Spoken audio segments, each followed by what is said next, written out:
We already know housing prices are starting to get out of control again in Toronto, and to be honest, it didn't take that long for it to happen. In February 2020, when the pandemic first started to impact Toronto's real estate market, we saw home values come down. Sellers and buyers all stepped out of the market because financial situations were uncertain, and almost nobody was making a move. But just 4 months later, things were more or less back to normal. All the highlights were documented here on YouTube, and you can check it out in the playlist linked up top and in the description below. But would you have ever thought that a garage in one of the tiniest lots in Toronto could have a potential market value of over $1 million?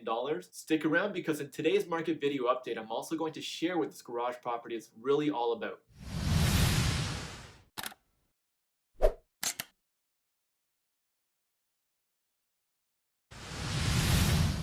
Hey guys, welcome to the latest episode in the weekly market update. My name is Fred Tam, and I bring you the best real estate tips here on YouTube and the latest market updates to help you reach your real estate goals. If this is your first time here, do me a favor and hit the subscribe button and give this video a thumbs up. Not only do I appreciate it very much, but also doing this gets the YouTube algorithms going, which means you'll be helping me share this educational content to everyone else here on YouTube. So now let's talk about what's been going on in Toronto. The Toronto Real Estate Board released their market outlook for 2021, and one of the comments they made was that while the COVID-19 pandemic had an unprecedented impact across the board, it has not put a damper on the overall demand for homes in the country's tightest real estate market. And this is actually true because within 4 months of the pandemic, Toronto housing was already on the rebound, with home prices going up and shifting back to a seller's market in various communities. The average price in Toronto for a freehold home was $1.62 million.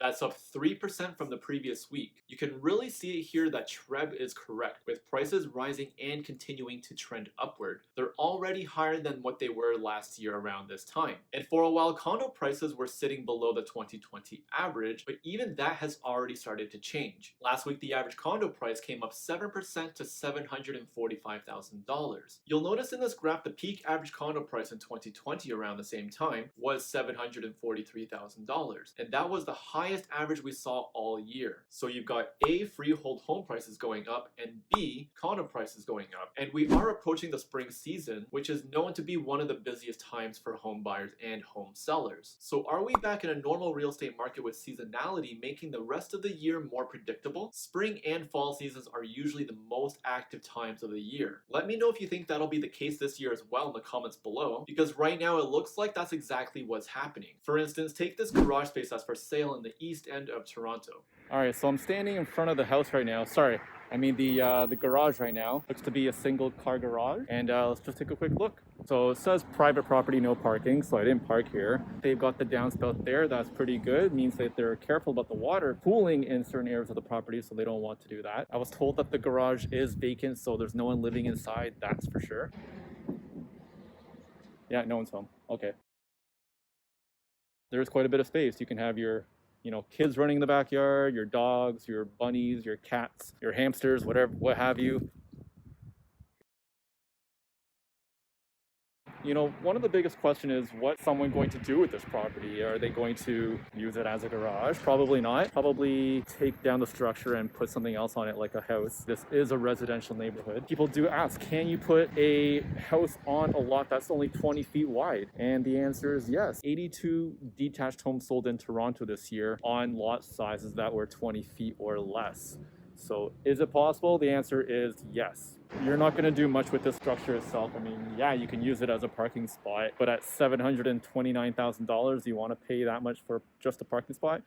Probably not. There's better use for this land here. The other thing that I want to show you guys, just further down the street, there was another house that just recently sold. So let's go take a look. I'm across the street from a house that just recently sold. That is on a larger lot. It's 30 feet wide. It sold for $1.7 million just very recently. This house wasn't always 1.7 mil. Like, this home was probably sold way back where I think I saw $280,000 or so. Fast forward some time later, then yeah, now a $1.7 million home, gorgeous 2-story detached home.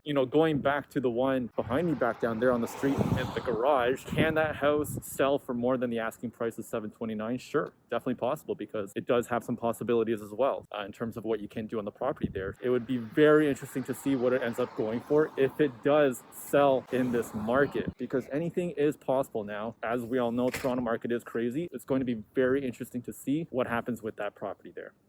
If this garage space and the 2,000 square feet of land that it sits on does in fact sell for over asking, well, I wouldn't be too surprised because for one, sold over asking is something that is common here in Toronto, and secondly, it's because there actually is a pretty good opportunity here. And now that mortgage rates are starting to climb back up, more and more highly motivated buyers might start entering the market. The thing about mortgage rates is that they'll continue to remain relatively low as the economy recovers, but the slight change might impact sales volumes across all housing types. Last week, freehold properties saw a 9% increase from the previous week, with 371 homes that sold. This has been steadily rising week over week and keeping up with the trend from the previous year. And as of today, on a year-over-year basis, we're already 34% higher than the sales from last year. The biggest difference, of course, is when spring does come along. We probably won't see a drop in sales like we did last year, and the trending curve will continue to rise. The same applies with the condo market. There were 539 condos that sold last week, up 4% from the previous week. And just like freehold properties, we can see the overall sales volume is higher than 2020. Sales are up by an amazing 61% compared to the last year. But despite rising mortgage rates, low borrowing costs are expected to be sustained throughout 2021 to support continued economic recovery this year. And I think it's safe to say there's a lot of pent-up demand we're seeing from buyers who might have held back for nearly a year and are now back in the market. One thing for sure is that the numbers do not lie. Prices are up and so are sales volumes, and a buyer who is going to continue to wait on the sidelines will unfortunately get caught purchasing at a higher price. In fact, many news outlets are also reporting overall average home prices to be over $1 million. This means that between all homes, whether it's a detached home, townhouse, or a condo apartment, the average between all these homes has now hit over $1 million. And the number of homes that sold for over $1 million is also going up. Out of the 371 freehold properties that sold last week, 305 of them sold for over $1 million. That's 82% of the homes that sold. And now with condos, the average number of condos sold for over $1 million was around 5%, but last week that doubled to 10%. So this confirms that homes are starting to sell for more, regardless of the housing type. And the scarier part is that we haven't even fully reopened the economy yet. Toronto is still under a lockdown right now. The ban on international travel into the country has not been lifted, and we're still going through the impacts of the pandemic with the vaccine rolling out. I believe there's some correlation between the steady rollout of the coronavirus inoculations that will also feed into the market's long-term health, especially once borders reopen. So today's recap is really easy. All indicators are green because everything is just going up. And just like last year, these updates are changing faster than we sometimes realize. So to stay updated, be sure to subscribe to the channel and hit the notification bell so you never miss an update. And if you enjoyed the video walkthrough, or rather the video walk around of the garage space and the property, let me know in the comments if you want to see more videos like that. Thanks for watching, and I'll see you guys in the next video.